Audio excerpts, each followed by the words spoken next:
I can't tell, but it looks like one eye looks smaller than the other. I don't know what's happening. Well, I guess I should explain. Hey everyone, I'm Patrick Jones, and welcome to episode 38 of That Gives Me Anxiety. I'm starting something new whenever the guest is okay with me sharing the video of it or our interview. I'm going to do that, which is cool. You get to see the ridiculous facial expressions. You get to hear how long it takes me to come up with a question at times when I feel stalled or thrown off course. And of course, you get to watch me record these intros and outros when I'm by myself. Just here in my office, thinking of things to say. But yeah, I'm looking at the camera and it's just my own insecurities. I also went back and forth about whether or not I was going to wear this white hat, but I'm wearing a white shirt. So I just look like an 11-year-old at like a farm to table white party. Boy, that's an out of touch joke. I don't know, whatever. Yeah, I think it looks better without that. Anyway, let's see what happened this weekend. Oh, Jamie and I went kayaking in, I don't know what body of water. We launched near Shems Creek, kind of a busy spot to kayak. But it's cool. A lot of pelicans that are coming close to you. I felt weird feeling nervous about letting the pelicans get too close, but it's just so funny if you look back, like every other person is like, please stay back, pelican. And the pelican's just looking at everyone like, I can jump out and get you. But yes, I've got a great episode lined up today. Today's the full interview with Shauna Domalain, who is a spiritual medium. And yeah, some clips were already shared from the episode with her and Abby Goldfarb talking about ghosts, Broadway's own. But it's just so fun, so I wanted to share the full episode, the full interview. So before we get to Shauna, I want to remind you that if you're liking the show, to please remember to rate and review it, whatever platform you're listening to it on. You can check the show out. You can check the show out on Facebook, Instagram, Twitter, and YouTube, or YouTube. YouTube is where you can watch the video version if you'd prefer to do that. And if you're liking the show and you want to support it and support me, you can click the link in the description for the Buy Me a Coffee link. It's a bunch of links. It's perfect delivery. It's just a way to send a donation of whatever amount you feel comfortable with. You're really having a good time with the show and learning a lot, and you want to see them continue to be made. Well, as always, thank you so much for listening, and enjoy talking about ghosts. Or listening about ghosts.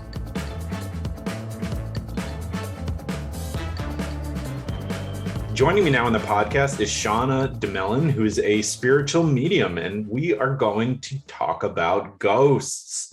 Shauna, yes, it's set to tingle down my spine already. Thank you so much for coming on. Thank you for having me. Oh my goodness, this is just so exciting. It's one of my favorite topics to talk about, and it flows nicely into the whole arena around anxiety. So thank you. I'm excited for our chat today. Thank you. Oh my goodness. Yeah. We connected and did an episode of my other podcast, Death Space Filling the Void. And then the idea kind of came up that we should talk about ghosts. I mean, it's certainly something that people are afraid of. So why don't we start by you sort of introducing yourself and telling people what you do, and then we can get into the background of when you started to experience ghosts. I don't know if that's the verb. The verb, right? Absolutely. Yeah. Yes. Thank you. I am a spiritual medium. I'm also a life coach, and I work energetically. So for anyone who has seen the movie Ghost, that is usually a precursor to the classes I teach. I tell people, go home, watch the movie Ghost. It gives a pretty accurate depiction of what the spirit world is like and what it's like to communicate with them. The other movie that I usually give as homework is Doctor Strange, with the energy and the sacred geometry and all of that kind of good stuff rolled into one. As a little girl, I saw spirit everywhere, and I called them the see-through people. And so you could say they were ghosts. Some people refer to them as entities. Some people call them crossed over loved ones, angels, ancestors, light beings, benevolent energies. there are countless names for the different energies. Basically, these energies are not in a physical body. And so as a little girl, I just saw them everywhere. And I thought everyone saw them, and that wasn't always the case. And so I grew up going to Catholic school. And so it wasn't something that was readily talked about. And I think we may have talked about this in our last chat. We didn't have TV shows, we didn't have books, we didn't have, people readily talking about this and normalizing it for people to help them understand. Another great movie is The Sixth Sense. It's the little boy talks about, he's like, I see dead people. And a lot of times when someone has anxiety, when there's all this different energy that's around them, it's like their energy and their body is picking up on something different, but their logical mind isn't able to make sense of it. The logical mind is going, oh my gosh, there's something wrong. Something's not right. Something is going to get me. I'm not safe. And it sort of takes on a mind of its own. And it's like it activates, that lizard brain. It activates that brain that puts us in fight or flight, and that instantly can kick us into that anxiety and just, I don't know what this is, and I just feel off. And the invitation that I always love to give people is to acknowledge that you're aware of something. In that first moment is just having the awareness that, okay, something has shifted. And if you can stay in that place of question and starting to really question whatever that is, I always love to tell people, everyone's intuitive. Everyone on the planet has intuitive gifts and abilities. It just depends on how open and available you are to looking at that. And not everybody wants to or even has the inclination to, and that's fine.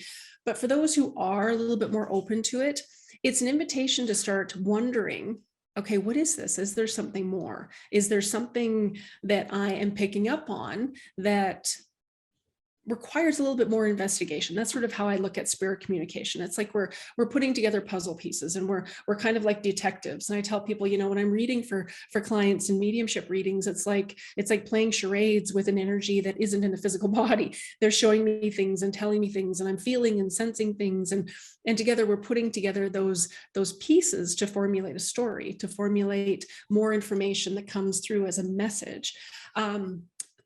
The really interesting thing is that when I first started to become, so I'll backtrack just for a sec. So as a little girl, saw spirit. And then I just, we went to Catholic school, so it wasn't something that was talked about. And then over time, I just sort of blocked it out. It's like, just one sec, sorry. What do you need, my love? Okay, I'll show you the puppy. Come. Oh, you're silly. Oh, this is Maggie. Yes, hi. you're so silly. You're so silly. I'm just going to take her sweater off. Sure. Just outside, so she might be a little hot. But yes, she gets a little bit silly. Okay, you need to. She likes peanut butter. Oh yeah, that's the trick for anything. There we go. We got peanut butter. Thank you. Thank you. So, as a young girl, saw spirit everywhere. We went to Catholic school. Just wanted to really fit in. So I started to sort of kind of shut it down. And it was interesting because I would go home every day after school, and my mom would say, how was your day? And I'd say, it was really good. Mr. Smith was there. And she would look at me funny and she would say, what do you mean Mr. Smith was there? Well, I saw Mr. Smith at the school, but I thought he died, but he was there, and he was kind of see-through, and he was really, really fun and really nice. And he came in and said hi. And then it was like, oh, well, you're not getting supper. You stop talking about this crazy stuff. This is absurd. Like, I went in that direction. So I kind of put two and two together. I can't talk about this at home. I won't have friends at school. Okay, I'm going to just sort of shut this off. And that's when the anxiety started to really kick up for me, because it was my awareness, my body, my energy picking up on all these different energies around me. And I was shutting it off. I was like, no, I'm not even going to look at that. It's like I was totally shutting my awareness off. No, I want to fit in. I want to be normal. And then, you fast forward, to about 15 years ago, I had an accident. And it was through the healing of that accident that I really started to have a greater understanding as to what was it that was causing me to run out of my own basement? What was it that, like I wouldn't go in the basement if I was the only person at home alone. I would feel temperature shifts in the room, like the room would get ice cold and then it would heat up. I would hear, doors opening, and I would hear footsteps. I would hear people talking and there wasn't anybody there. Like I thought, oh my God, I'm losing my mind. Like I might need to be locked up because this is crazy. And it was through reaching out to different, spiritual teachers who helped me to understand that all of the anxiety that I was experiencing was because I was not willing to be aware of the spirit energy that was around me. And so, there were years where I couldn't go to busy restaurants. Like if it was a full restaurant and we had the last table, chances are I wouldn't be able to go in. I had to learn boundaries with spirit, because I'm not like other mediums where, I don't go to Safeway to talk to spirit and to relay messages. I'm at Safeway to get vegetables and fruit, to be honest. Like I'm there living my life. Like I have office hours. So I needed to figure out how to make it work for me. I would be, awake every night. And there would be crossover loved ones in my room saying, I'm lost. I can't find my wife. I don't know where I am. Can you help me? I don't know where my house is. And it was like, I just, all of a sudden it turned on like a fire hydrant, and it was just crazy. And so my sleep was interrupted. I had anxiety during the day. I was terrified to be home alone in the house. There were certain businesses and establishments that I would not go in. I was just like, no, I'm not even going to go into that place because this is just not for me. And again, so I met different teachers. It's interesting how the universe sort of aligns you with the right person at the right time. Like when the student is ready, the teacher will appear, that kind of thing. And so again, I found someone, and she nailed it on the head. She said, she explained all the things that were happening. She said, you leave concerts early or you won't even go. And, you have to leave restaurants early, and you have this anxiety and you feel like someone's watching you and you're picking up all of these different things. And she said, it's because you're not willing to be aware of the spirit energy that's around you. You're not willing to be more conscious with it and understand it and make it work for you. And so then we started to formulate a game plan. Okay, I had office hours. You do not interrupt me at night when I'm sleeping. That's just a no. I had business hours to communicate with spirit, unless it's life-threatening or if it's something that my spiritual team needs to relay to me. That's outside office hours, that's fine.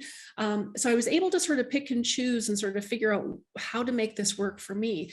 And it was funny. I started to smell cigarette smoke, and we were in the house and no one in the house smoked. And I would smell cigarette smoke, and I would think, did I leave a candle burning? Is there something on the stove? Like, what is that? And it happened a few times. And I would say to my family, do you smell that? And they'd kind of look at me weird. And then we were going out to a restaurant. And just recently they had passed a bylaw here in Calgary that you couldn't smoke inside the restaurants. So we went into the restaurant, we were sitting there, we'd ordered appetizers. And again, it was like somebody blew smoke right in my face. And it was like, oh God, what is that? And I said, you guys not smell that? Do you smell it? There's somebody in here smoking. And by this point, my family's like, are you okay? Like, what's going on with you? Mm-hmm. And then we ended up leaving early because I couldn't stay. It was like, I was so freaked out and I didn't understand it. So we leave. And the next day I went for a walk. There's this beautiful park here in Calgary. It's called Bowness, and it's right by the river. It's lovely. So I'm walking and walking and walking, and I'm walking for about 20 minutes. And then up ahead of me, I see this beautiful orb of light. It's the most beautiful light. And I hear, my name is John. And I just sort of freeze, and I'm looking around, and I smell the cigarette smoke, and there's no one else around me. And I'm thinking, oh my gosh, I'm losing my mind. What's going on?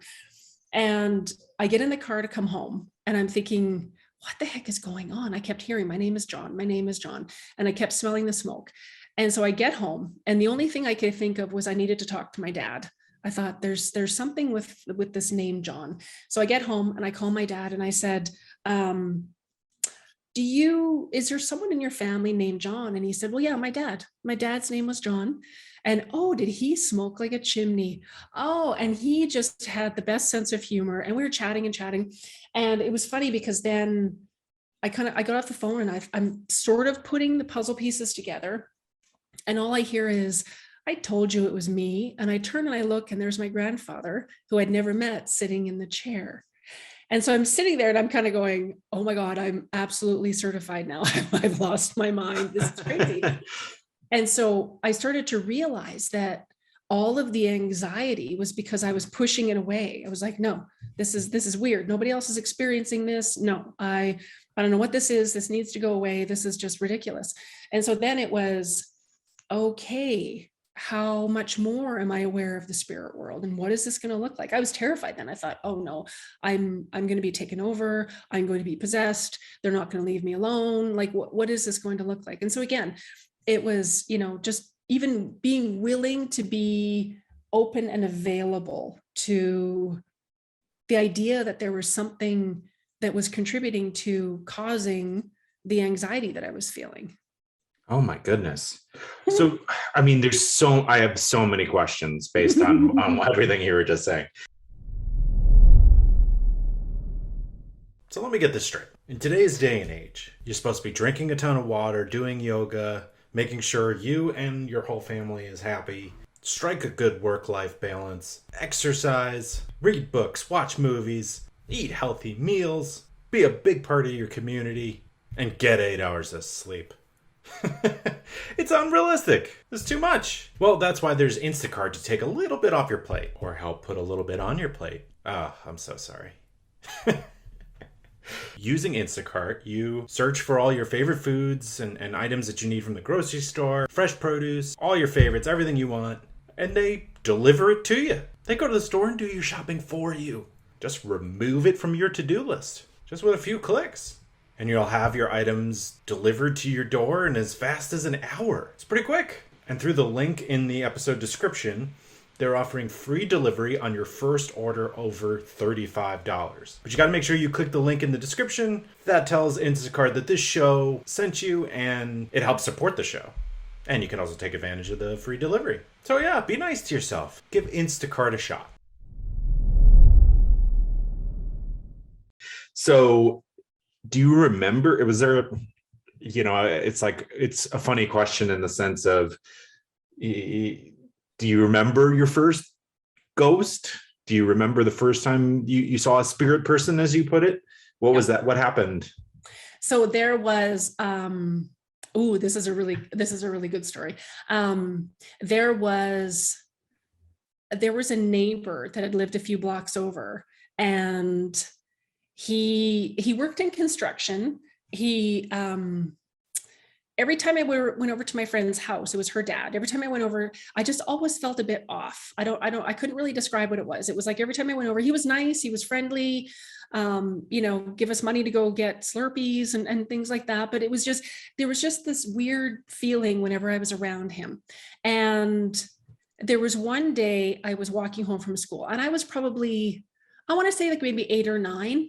And I heard this truck honking. I turn and I look, and I hear someone calling my name, and it's him. His name was Joe. And just so everyone knows, I have permission to share stories. Whenever I can share someone's name, I get permission. So I looked up, and there was Joe, and he was driving this big work truck, and he's honking, and he's like, Shauna, Shauna. And I looked and I waved, and his face it changed into almost like a demonic looking face. And I was terrified, and I dropped my lunch and I ran home, and it was like, oh my gosh, what was that? What did I just see? That's so scary. Yeah. It was terrifying. And again, I came home and I tried to tell my mom, I said, his face changed and there was something not right. And she was like, okay, you need to eat your lunch. There's nothing there. There's no boogeyman. No, Mm-hmm. Joe's a nice person. So it was about a month later. And then from that moment on, it's like I didn't really want to go around and be around Joe as much, because every time I saw him, his face went sort of demonic, like almost looked like a monster. So about a month later, there was, there were fire trucks and there was an ambulance at their house. And it turned out that he harmed someone in the family, and then he took his own life. Mm. And so I was supposed to be there that day because there was a birthday party. And I said to my mom, I said, no, I don't want to go. I don't want to go. I don't want to go. So if I hadn't seen that change in his face. For whatever reason, spirit was showing that to me. And so if I hadn't, I may have been in there in that house when all of these different things had happened that day. And so there were 3 people that had lost their lives that day. And so it was things like that that I could remember. And most of them were just really, really scary. Like they just, like there wasn't any answer to it. And it was almost like, well, if it stops or it goes away, then we don't have to look at it. So, he drove away in the truck that day and I didn't think of it again. And so, yeah, things like that. And that's the earliest recollection I have. And then from that moment on, then it was, I would see, as again, I called them the see-through people. I would see them everywhere. I would see them in houses, in vehicles, at school. They were everywhere. And it was, and then from, as a medium, anyone who connects with those on the other side, from my understanding, working with my masters and teachers, our energy looks a little bit different. So they are aware that we are aware of them. And so it was like, no matter how fast I ran home from school, they were there. No matter how many doors I slammed in their face, they were there. It was just, oh my goodness. And, one of the big things that I learned early on with my spiritual development was I'm the one with the physical body, that they don't have a body. So, and it's so many people are just, they get into that energy and they're so scared. And I get it. I've been there, the anxiety kicks in and we're scared and we're trying to understand it. And it just starts to escalate and we're not breathing. And our monkey mind starts to take over and it just perpetuates into this, we're down the rabbit hole before we know it. And so I get it. There's so many different facets to it. But yeah, that's the first time I can clearly remember. Oh, wow. And so is there a typical thing that they want? Like what, to use the example of the movie Ghosts, which you have recommended as a homework, is there something they're warning of, or what are they troubling you for? Right. So there are a couple of different answers. Oftentimes, so it's like the movie Ghost, Patrick Swayze's character, Sam, he's shot and there's a beautiful light that opens up and he doesn't realize that he's dead. So he's out of his body. You can call that your soul, your spirit. He's out of his physical body, but he doesn't understand yet that he's dead. So the light opens up and normally that soul, that spirit would go into the light and would go to whatever that looks like for people. It could be heaven, it could be the hereafter, it could be the other side. It could be whatever works for people. And he doesn't go to the light, and then he becomes what we refer to as earthbound. So he's still connected to his life here, but he's not connected into all of his intuitive gifts, his mediumship gifts, as he was before. And so they're sort of lost. They're in this place where they don't quite understand. And oftentimes when energies are around, more often than not, if there are spirits around you, they are connected to you somehow. So it could be your grandparents, it could be a pet that you've lost, it could be your brother, your sister, your spouse, it could be any number of people that have left the physical. And oftentimes the most common thing that I've heard is that they just want us to know that they're okay. They want us to know that I'm okay. I'm in this other dimension or space, and that I'm okay. Because oftentimes when we lose someone, that's the number one question I'm asked is, are they okay? Where are they? Are they okay? Is everything okay with them? So for a medium, whenever there's spirit energy around me they're not my loved ones, it's there's oftentimes there's a message that they are looking to relay to someone.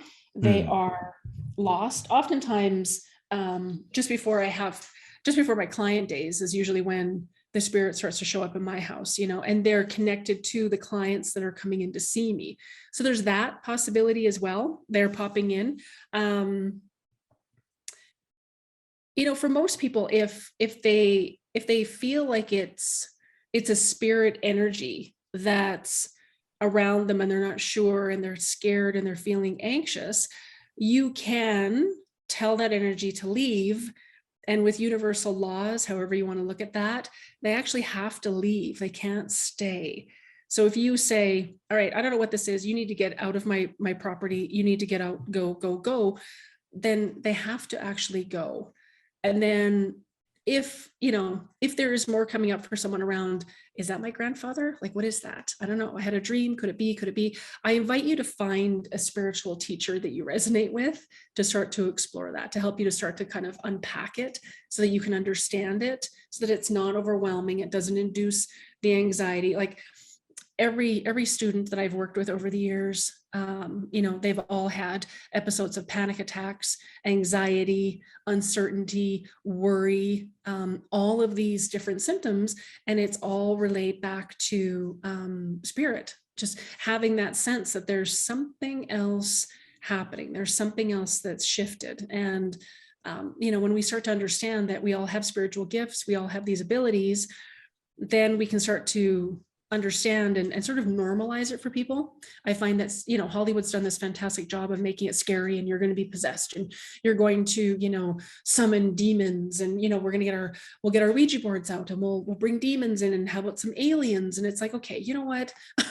Yes. Are there funky town energies? Yes, there are.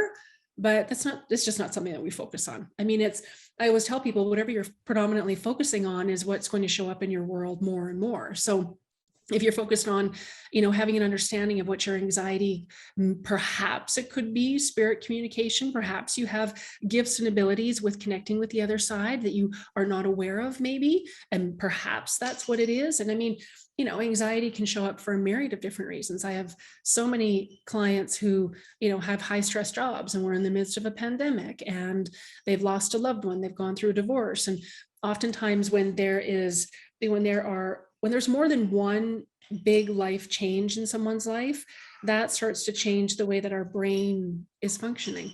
And it starts to change the way that we see the world. And so, all of those different things will start to add to the anxiety, and what would normally bring that up for somebody. Then it's like it takes it to another whole level, if you will. Very interesting. Wow. Yeah. Mm-hmm. I'm going to be thinking about that the rest of the week, I think. Look who we got here. It's our friends at My Software Tutor. Can Excel be my friend? Many people have wondered this for years. The answer is yes, it can. Excel doesn't have to be like the friend that your mom makes you hang out with in elementary school. It's weird. It's always stuff with boogers, right? What's wrong? What's up? Why is that kid always eating boogers? Their house always had the best snacks, too. And there he is. Boogers. Well, Excel doesn't have to be like that weird kid. Unless you were that weird kid. Were you?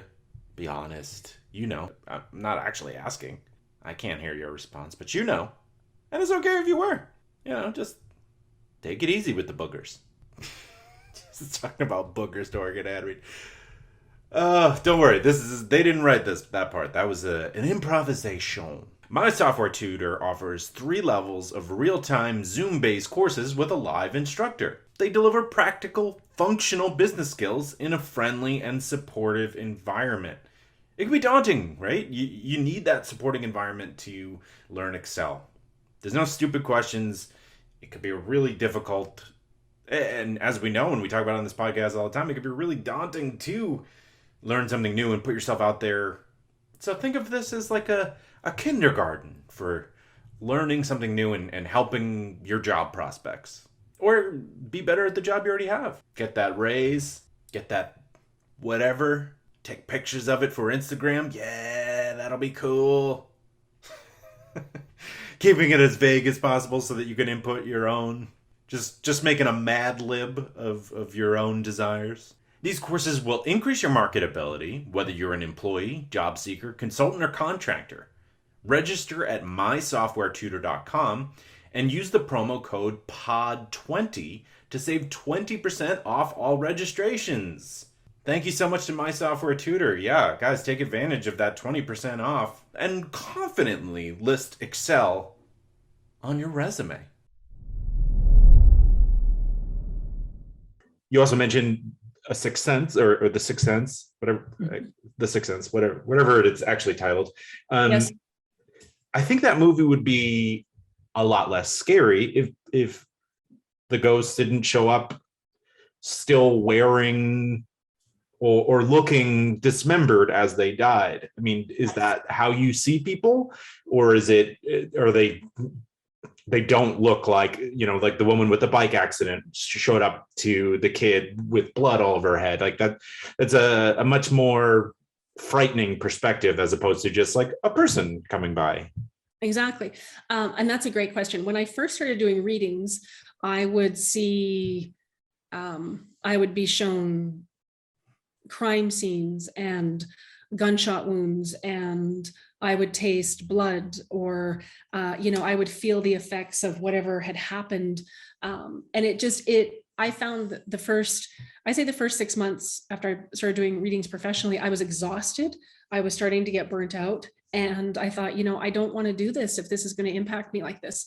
So I went in and kind of brought in my spirit team, if you will. And I said, okay, listen, I'm happy to do this work, but we need to change this. So I made it kind of like a universal law. I said, I only want to see loved ones at their happiest. I only want to see them. I don't want to see anything that's, gory, or I don't want to see dismemberments. I don't want to see horrible things that happen to people's bodies. I don't want to see that. If there's something in the way that someone crossed that whoever I'm reading for, it's imperative that they show that to me, then that's fine. If, for an example, I had read for someone about 6 months ago, and her father was, he was in hospice, and she was holding his hand just before he crossed over, and she had said beautiful words to him. She said, I remember dancing at my wedding, and do you remember the song that was playing? And she started singing the song, and it was just beautiful. And so his message that came through, I said I can see you singing the song to him and remembering that. And I said, he just wants you to know that he heard everything that you said. And so in those instances, I will share that beautiful memory or that experience. But I find when we leave the physical, we're no longer in pain. We are no longer, battling cancer. We are whole, incomplete. We just don't have that physical body anymore. And so I always often, I will ask that they show themselves at their happiest. And oftentimes this is a bit of it can be a bit fun to try to figure this out. I read for someone a little while ago, and I said, there's this beautiful woman here. Her name is Rita, and she's got, red pin curls, and she's dancing. She's so vibrant, so full of life. And I said, do you know who this is? And she said, I have no idea. And I said, okay, well, I need you to go home and ask your family, because she's connected to your family on your mother's side. So she went home, and sure enough, it was her grandmother that she hadn't met. So her mom pulled out the picture book and said, the album, and said, oh my God. So they sent me this picture, and that's exactly who they showed to me. Oh, wow. I said, yeah, she wasn't 89 in the hospital bed, just a completely different reality. And so our loved ones on the other side, they want us to remember them at their healthiest and their happiest. And so that's something that I've sort of tweaked. I know that a lot of mediums will, share, the details of someone's crossing and what that looks like. And I find I find losing someone that we love is traumatic enough. And I don't want to add to that. I don't need to experience it. And I don't want that person that I'm reading for to be re-traumatized or worry that their loved ones suffered or wonder about it, or they don't need to know the graphic details from my perspective. It's not important. Yeah, I agree. Yeah, it's not important. And for some people it is. For some people, they want to know everything that happened, and the gorier the better. And that's okay. That's to each their own. It's totally cool. But I have yet to have an energy like a crossover loved one or a ghost or an entity. I have yet to have something come in like that and intentionally scare me. I have yet to have that happen. If I'm aware of something, I mean, working energetically, sometimes there are different energies that will pop in, and it's like, wow, what is that? I've been doing this a long time though. So at first it would be like, oh my God, what is that? And then, at other times, now it's, oh, hi, what's going on? Like I'm able to be a little bit more curious with it and sort of sit with it. Spirit energy from the other side, when we're connecting into those beautiful, benevolent energies, they don't want to scare us. They don't want to terrify us. They're not out to get us. They're not trying to harm us. They're oftentimes just trying to get our attention. And, places that are haunted, as an example, these energies may be stuck for a myriad of different reasons.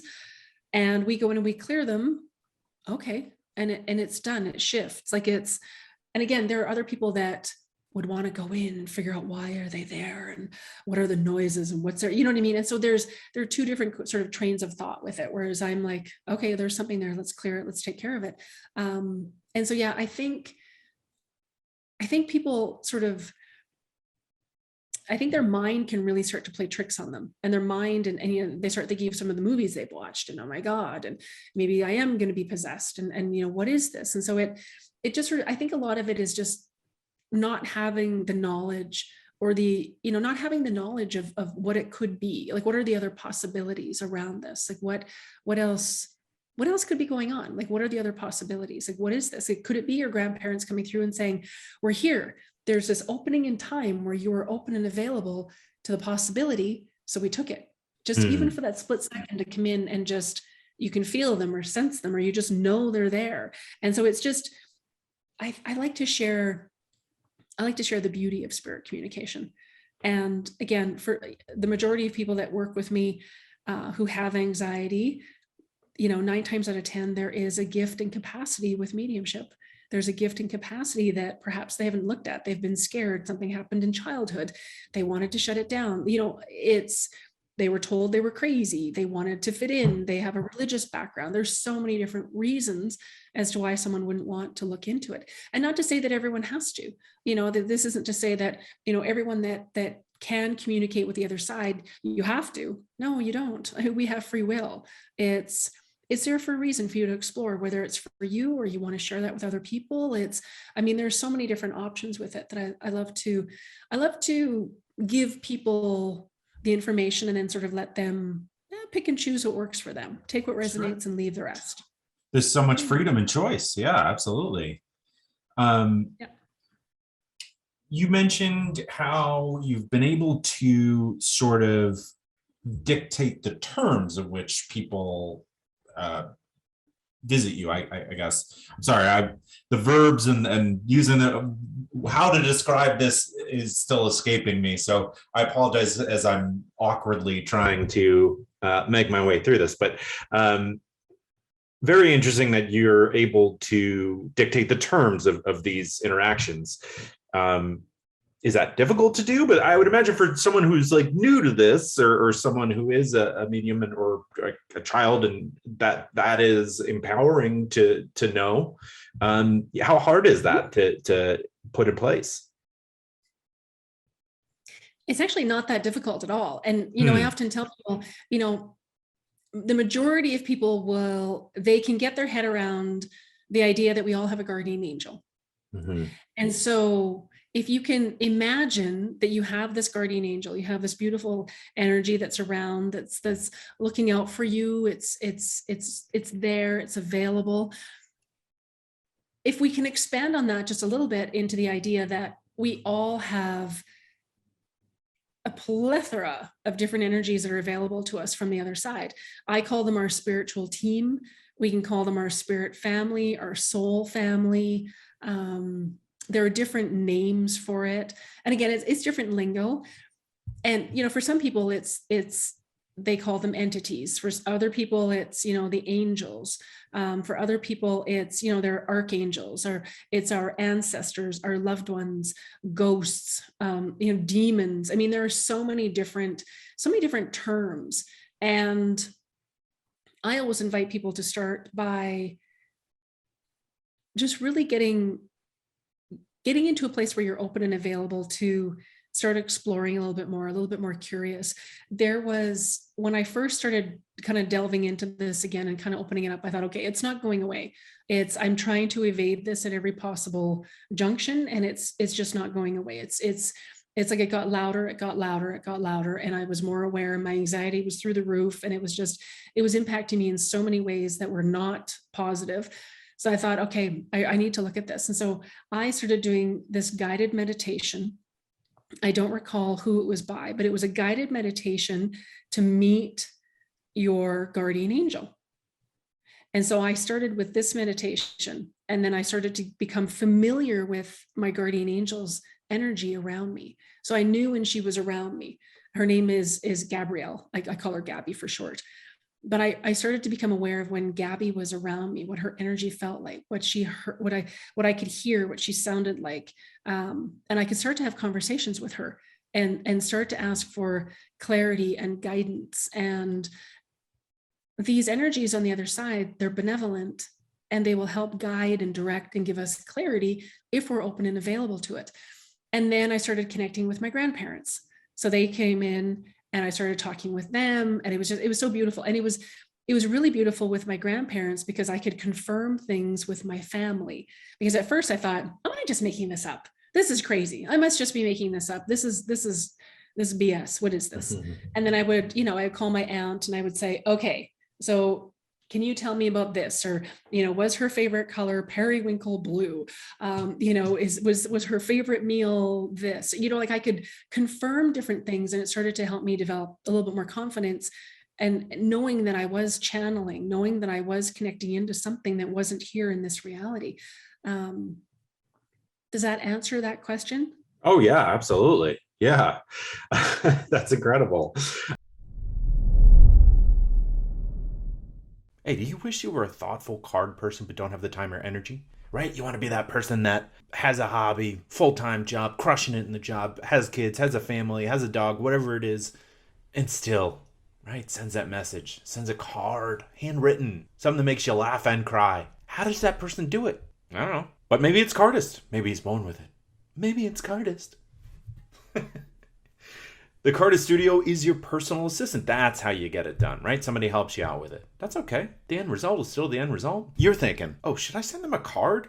That's it. From there, you just jump onto thecardiststudio.com and tell them exactly what just popped in your head, your thoughtfulness. The Cardist Studio will get your personalized message handwritten into the card and in the mail for you. You're busy. You're doing a lot of other things.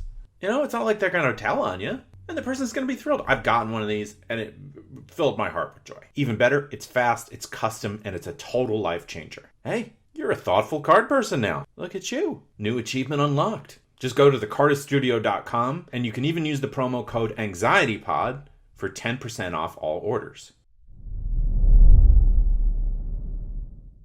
So someone is experiencing something in this house. Let's just use as an example of they move into this house and for the first time in their lives, cabinets are opening or they're hearing things or smelling things.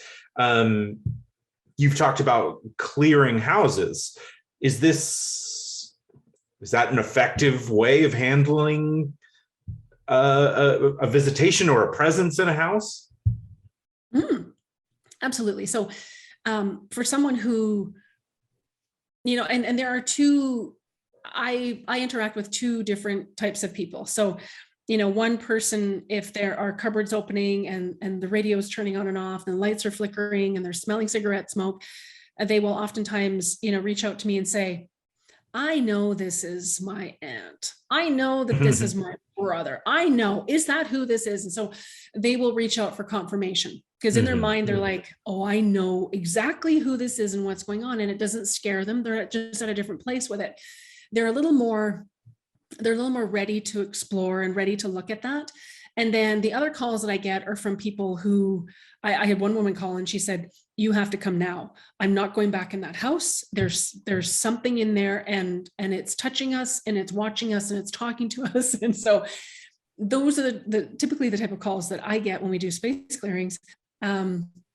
Space clearings are the best word I can use to describe them. The energies they're discordant energies.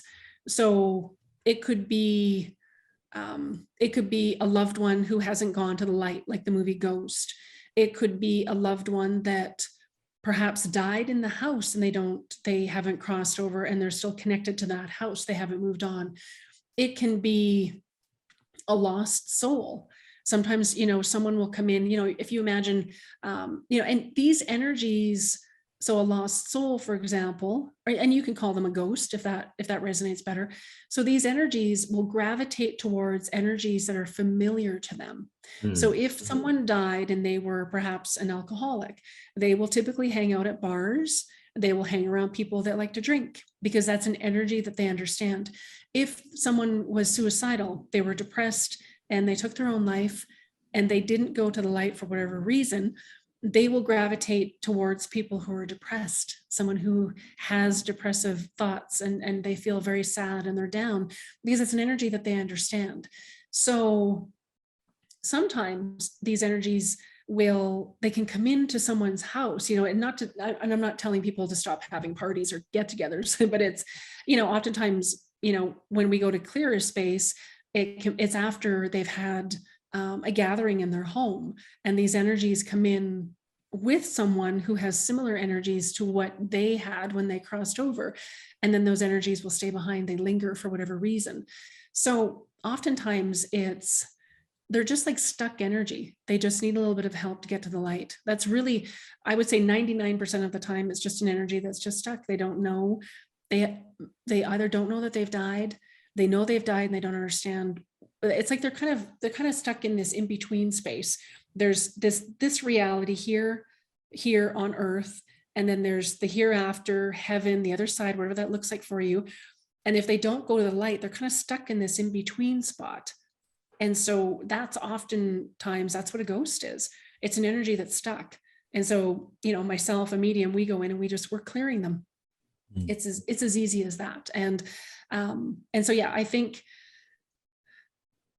and yeah, are there mischievous ghosts? Absolutely. Are there ghosts that like to mess with people? Yeah, absolutely. Just like there are people that like to be mischievous. There are people that, like to pull pranks and say crazy things and do crazy things. There are spirits that do the same thing. They still have that personality. Mm-hmm. Yeah.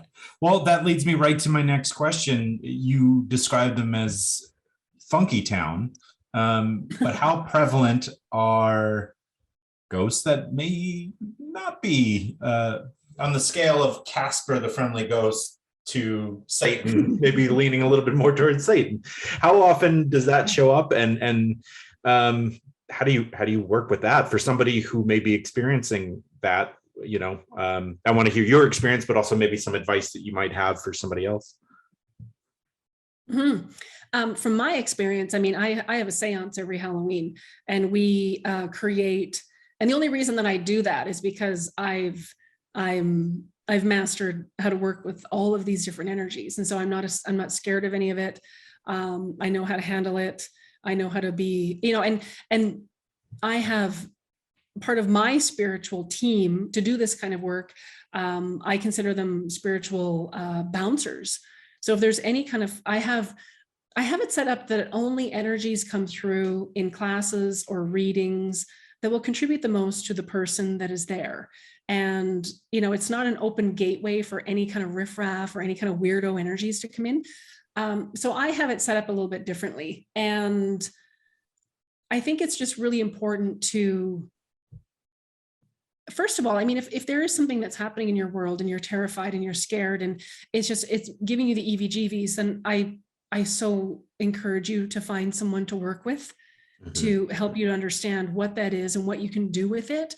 Again, the majority of calls that I get are from people that are scared of something, but they have an awareness, but they don't want to go into it. They're like, no. I want you to take care of it. I don't want to look at that. And that's okay. That's totally fine. I've experienced some pretty funky energies.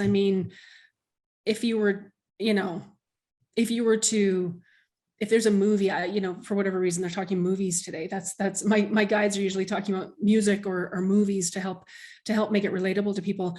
But yeah, I have seen things that look like something from the movie Alien. I have seen things that look like it's not something from here. There was something. This was early on when I first started doing space clearings. There was this being, this energy there that I swear it looked like something from Hellraiser. I don't know what that was, where it was from, where it was conjured up from, but it was just wow. And I always have teachers and guides that are even more experienced than I am, so I can learn from those people. So thankfully, I would have these experiences, and then I would be picking up the phone going, oh my God, you're not gonna believe what just happened. What is this? What's going on with that?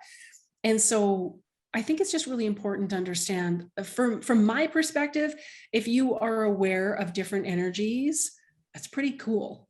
It's pretty cool. I mean, not everybody is aware of stuff. Most people are, checking their Apple phone, and they're doing their 9 to 5, and they've got their set schedule, and that's their life, and they love it, and that's amazing. But if you're open to the possibilities, I mean, it can be magical. It can just be so powerful. And we have this spiritual team that's available to each and every one of us. I mean, I have guides that help me when I'm writing. I have guides help me cook. I have guides help me. I have runner guides that always get me Costanza parking everywhere I go. So if you're open to it, these energies are there to help us and guide us. And they don't take over our life. We have free will, but there is a balance. There is a dance to getting to know these energies.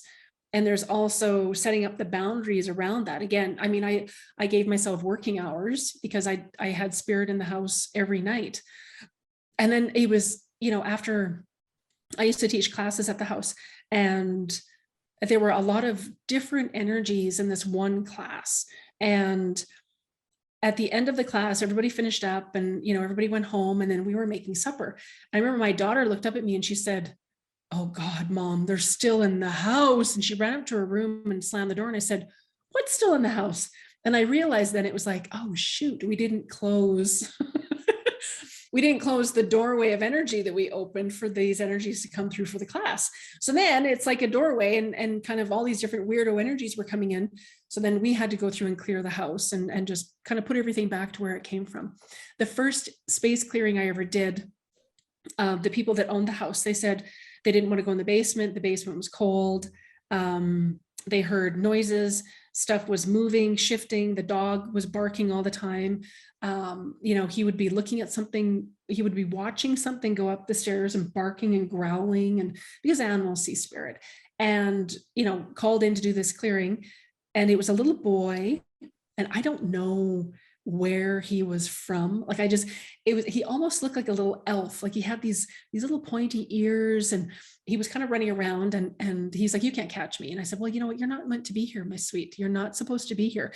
There was actually a portal, or a gateway, if you want to call it, under the stairs. And so my guides were saying, we just need you to kind of corral him around into this area, and then we'll handle it from there. And so I remember we finally got this little guy to go into this area, and yeah, the guides came in, took him, and gone. And it was the craziest thing. I stood there for about 10 minutes after, going, what just happened? What the heck was that? And so, yeah, there are portals, gateways, openings, a lot of the TV shows. I mean, Andromeda, and, different TV shows. I mean, I think there's an element of truth to them. I mean, someone has channeled this information based on their experiences. And I think it's an invitation just to be a little bit more curious. And if it's a hard no for people, it's a hard no. That's okay. I'm not here to convince you. It's just, I try to open people to the possibility that you have gifts and capacities. You have loved ones on the other side.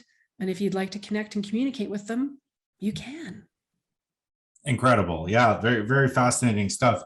Well, to put basically everything you're saying kind of together for someone who's feeling anxious in their living space, or seeing things, it seems as though connecting with older mediums, sort of understanding that the average ghost isn't really trying to get you. There's a lot of it. We have free will, and we can set boundaries pretty well. And for the 1% of ghosts that need a push, there's someone like you that can help handle the rough stuff. Did I miss anything there?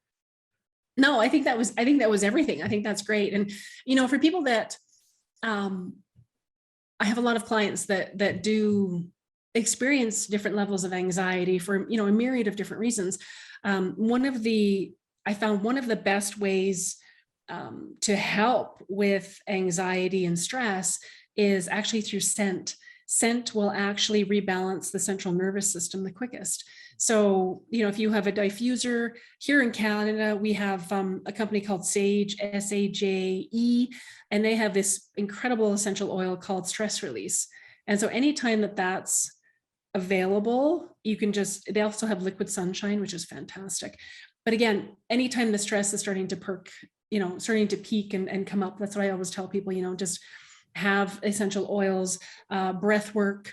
When you do a cycle of breath work, if you, breathe in for 8, release for 8, do a cycle of breathing, that instantly starts to calm you down. One of my favorite ways for people that have anxiety to sort of come back into their grounding and just sort of come back into present time is to just place your hand over your heart. And as you continue to take nice deep breaths into your mouth, it starts to rebalance your brain's electromagnetic field with the electromagnetic field of your heart, and it'll instantly relax you. And so oftentimes, again, when something, if it is a spirit, if it is a ghost, even just saying the word ghost just starts to get people, the EVGV start to come in and they start thinking, oh my God. But it just, just some basic ways for people to start to just be curious about what it is, and if there is something more going on, if there's activity, then yeah, absolutely find a medium, find someone to work with, find somebody to come in and clear that. Burning Palo Santo, incense will clear the energies out. I mean, there are so many different ways that we can do that. And I think it's something worth investigating. If any of this sparks sort of I wonder if that's me, or I wonder if you're curious, I think that's an invitation for you to maybe delve a little bit deeper. Very cool. Well, how can people get a hold of you if they would like to ask a question about how to get started down the road? Oh my gosh, absolutely. Again, it's Shauna Domalain, and you can check out my website at livealifeyoulove, all spelled out.org. I'm on Facebook. You can find me on Instagram. Yeah, reach out. Even if you just want to share a really cool story with me, that would be amazing. And I'm happy to answer questions and point you in the right direction if you are needing a little bit of extra help. Love it. And on top of being a medium, you also work with people in grief. So I wanted to mention that as well, in case anybody needs that kind of assistance as well. So this has been incredible. So fun to consider the possibilities and kind of dive in there a bit deeper. Thank you so much for your time. Thank you for having me, Patrick. Thank you. This has been so much fun. Thank you.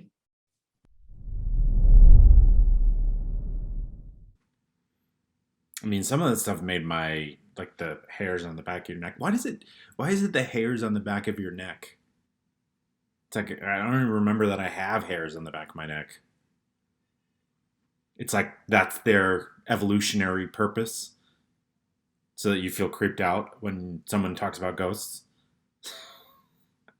Speaking of which, I'm reading Dave Grohl's book, and in one of the chapters, no spoilers, he talks about a presence in one of the homes he used to own, and these dreams that he was having because of that. Pretty wild stuff. It definitely made those evolutionary hairs on the back of my neck stick up. Well, thank you so much to Shauna. And before we get to the weird thing that caused me anxiety this week, I want to remind you of my other podcast called Death Space Filling the Void. Check it out wherever you get your podcasts. There's also the Buy Me a Coffee link. If you're liking the show and you want to make a donation, you can do that. The link is in the description wherever you're listening. If you want home delivery of groceries, you can sign up for Instacart, which the link is in the description again, wherever you're listening. And by signing up for Instacart that way, you're telling them that this show sent you, which also helps support the show. I'm going to keep that in. We've also got My Software Tutor with the promo code POD20 for 20% off. And the Carter Studio with the promo code AnxietyPod for 10% off your order. So the weird thing that caused me anxiety this week, the whole time we're in the kayaks, I keep checking my phone, right? Because you're pretty low to the water in a kayak, and they made you keep your phone on you for some reason. So I was very nervous about losing that, and the car keys was in my right pocket. And at one point, this container ship had, far off in the distance was coming through. But it was creating these huge waves. I mean, relatively so for a kayak that can handle,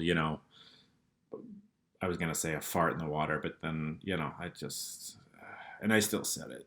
I'm so sorry. So these waves come through and I try to paddle out and turn to be able to like go through it, right? Like with the front of the boat, a bow, stern, I don't know. But I'm not able to turn in time. And so the raft kind of gets rocked a bit, and thankfully it didn't like tip over or anything. But my thought process initially went to holding in my car keys and my phone, and I lost my sunglasses.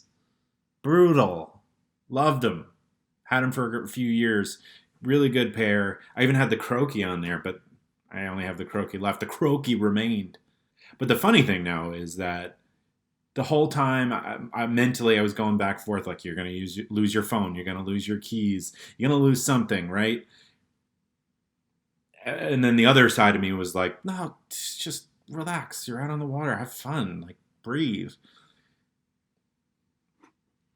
And now that I lost something, my anxiety feels validated, right? Like, we told you so. Yeah, anxiety definitely feels like a we, not like a one thing, right? Just, we told you this was going to happen. And it's like, all right, just settle down. I don't know who you're rooting for here. You just want to be right, huh? Yeah, 1-0 anxiety last week. That's most weeks, if we're being honest. Well, as always, thank you so much for listening. Have a great week, and I'll talk to you on Thursday.